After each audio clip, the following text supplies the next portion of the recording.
KLBK's Faith Douglas back with us tonight. Okay, we had ourselves a nice little game up in Ames, but man, yes, we will have a look at that full game against Iowa State up in Ames up next in sports. Now, KLBK Sports Connection. Hello, everyone, and welcome to your KLBK Sports Connection.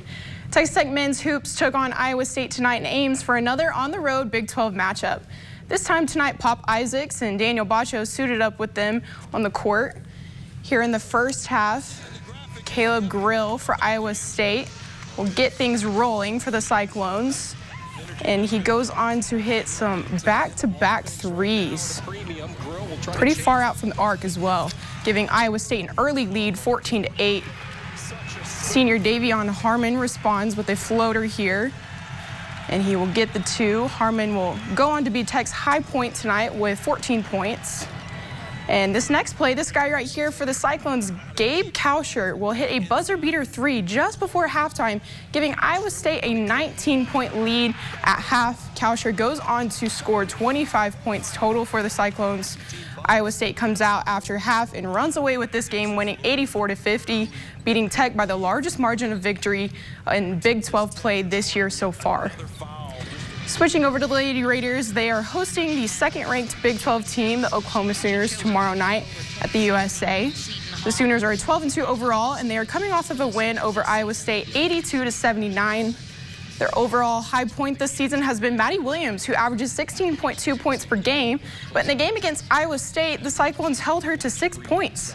Lady Raiders head coach Krista Gerlich says this game is all about controlling that tempo. Getting a running game with them.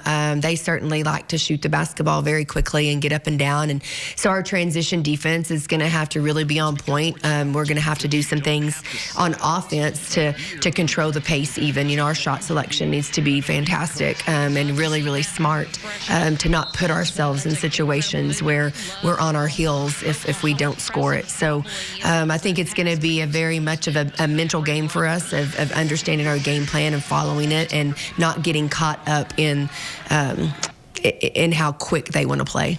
The New Deal Lady Lions took on Hale Center Lady Owls tonight on the New Deal's home court.